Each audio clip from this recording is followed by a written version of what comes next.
"Nora, hurry up and clean up the storeroom," shouted Patricia, the manager of the restaurant where Nora was working as a cleaner. "Okay, I'll just finish up here and—" But Patricia didn't let her finish. "You should be quicker in the kitchen, but you're like a slob and klutz. You've been hired out of charity, and you're working through your sleeves." These unfair words brought tears to Nora's eyes. "It's not true. I do my best to get everything done as quickly as possible." Patricia became even angrier at Nora. "Are you going to snap at me? If I wanted to, you'd be fired in a heartbeat. Understand?" Nora nodded, gathered her buckets and rags silently and moved toward the storeroom. She was insanely tired at this job. It was so hard that on some nights she woke up with an ache in her arms. The owner economized on the staff, and on the days when there was an event in the restaurant, Nora was simply devastated. Her job was not only to wash the floors. Nora had to clean everything around the restaurant, help peel and wash vegetables, be on hand for any purpose. Nora's salary, however, was very good for a cleaner. This was the reason she was willing to put up with everything. In addition, there were other advantages. First, the restaurant was a 5-minute walk from her home, and secondly, she could eat there for free.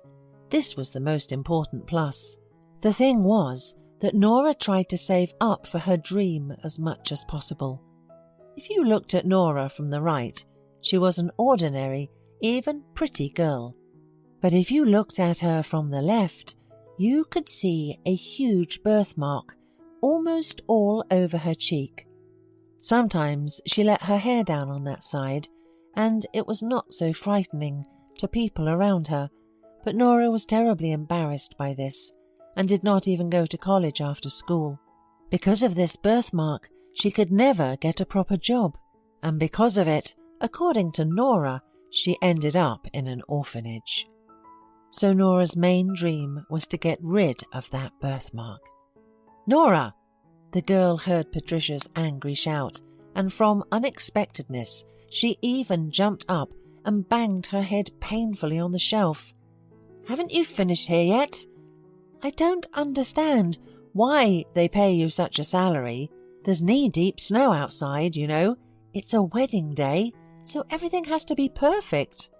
"I have just a little left to clean up the closet, and I'll go straight outside," said Nora, and Patricia walked away with a smirk. Meanwhile, on the other side of the city, Rosemary was looking at herself in the mirror. She could not believe that today she was really getting married. The girl smiled at her reflection in the mirror and spun around. The wedding dress rustled quietly around her legs. "Am I really the prettiest?" she asked, and her father, Sherwood, smiled affectionately. "Not just the prettiest, but the most gorgeous. And that's out of the question. Haven't you forgotten that you became the beauty queen of the university?" Of course, Rosemary remembered it perfectly. She should, because there she had met William, who would become her husband today. William was not a student at the university. He was a sponsor, a successful businessman. Like a boy, fell in love with a young winner. Rosemary at first was wary of the rich man's advances, but William was persistent. He showed himself as a reliable, calm, and at the same time strong and firm man. He was mature, which was very different from her peers. Having realized what kind of man William was, Rosemary allowed herself to fall in love too. They were a beautiful couple, and how happy were Rosemary's parents. Her mother did not get tired of repeating, "You're so clever, dear, such a profitable match." But Rosemary only laughed back and told her mother that she would marry William, even if he did not have a penny. "But that would have been foolish. You need to value yourself," objected her mother seriously. Of course, Rosemary didn't like her mother valuing everything with money, but she had always been like that. Her father, on the contrary, was a gentle, kind, and unselfish man, and Rosemary loved him for that and pitied him very much. It seemed to her that he had never contradicted his wife, although he held a senior position and was entirely different at work. One day, Rosemary saw him reprimanding a subordinate. To be honest, if she had not seen it with her own eyes that it was her father, she would never have believed it. Arriving to the restaurant a little early, Rosemary's mother, Eleanor, walked between the tables one more time and finally nodded contentedly to Patricia. "You have prepared everything perfectly." Patricia smiled. "Of course. How could it be otherwise?" Eleanor looked at the administrator meaningfully. "The guests will be arriving in half an hour, and I want everything to be all right from here on out." Patricia tried to assure Eleanor that she had everything under control, and Eleanor finally smiled. She was pleased that a woman was so flattering. Yes, she had gone the hard way to what she now had, but thanks to her daughter's marriage, Eleanor planned to go one step higher. All her life, Eleanor had despised people who were not perfect. She was convinced that a person should be perfect in everything, whether he was a housewife or a big boss. Eleanor went to a large mirror, examined herself. Not a drop of fat, an ideal figure, perfect makeup and hair. Her husband wasn't perfect in every way. If it were not for her, he would hardly have achieved anything at all. Suddenly, Eleanor heard car horns. The woman smiled and went to meet the guests.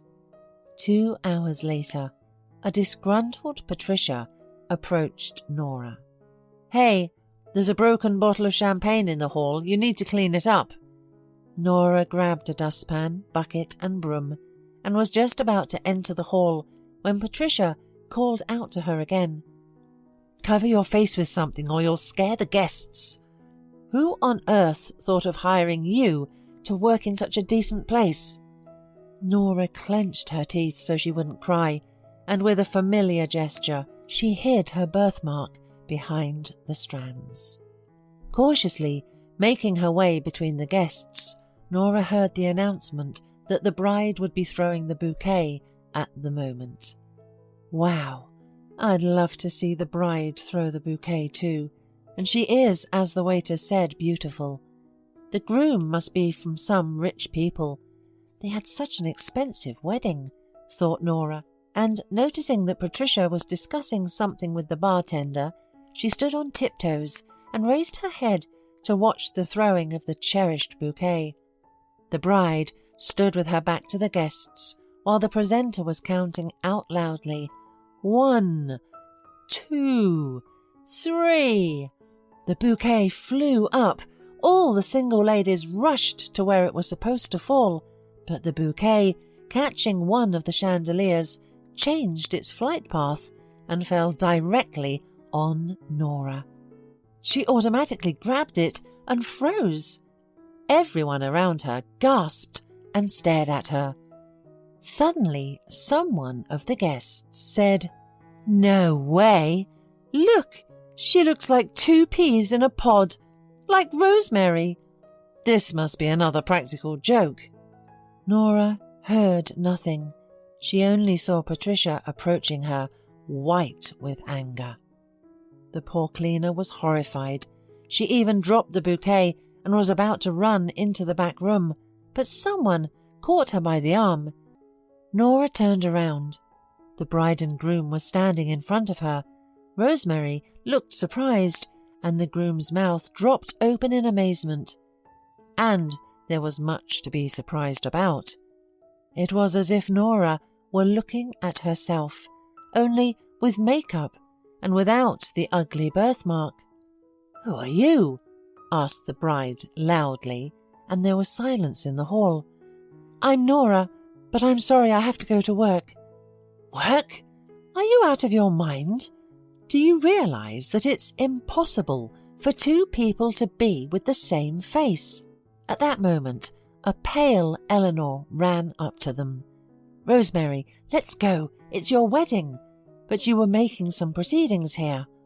But Rosemary pulled out her hand and refused to go anywhere. "Mum, I'm not going anywhere. It seems to me that if anyone can clarify anything, it's only you and Daddy." Eleanor grabbed her daughter's arm again, but then Sherwood's voice came through clearly.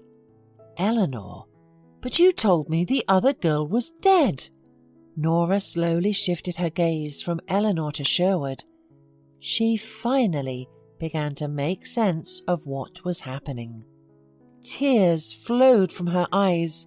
She looked painfully straight into Eleanor's eyes. "Are you the one who abandoned me because I was born ugly? Don't worry about it. I'm not going to rush to my relatives.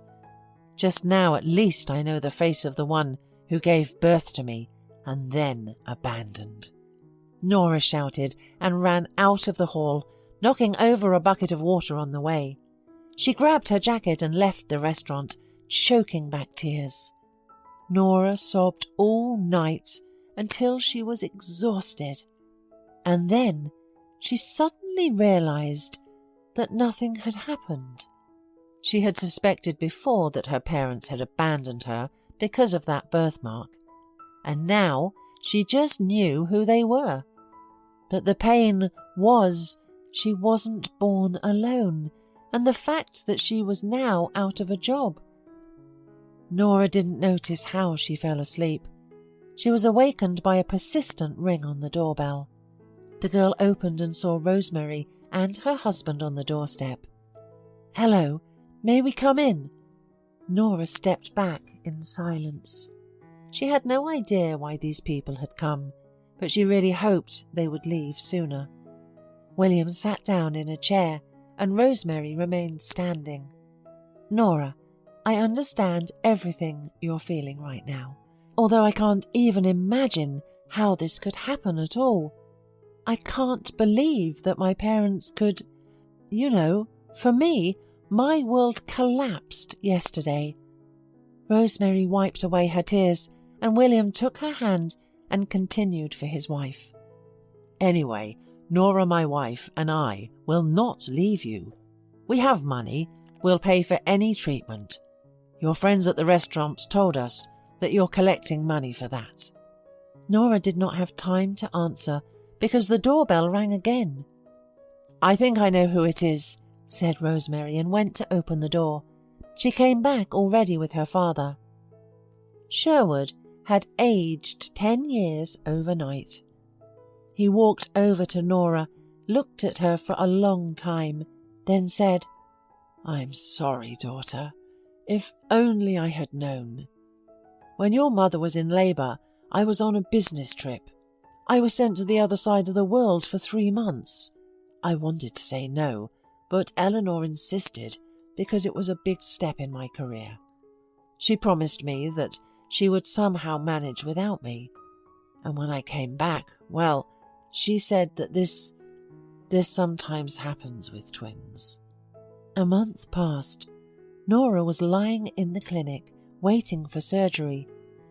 The doctor warned that it was a very complicated and not a quick process, but Nora was up for anything. Her father and Rosemary called her every day. Sometimes William picked up the phone and asked if she needed anything. In general, Nora felt very strange.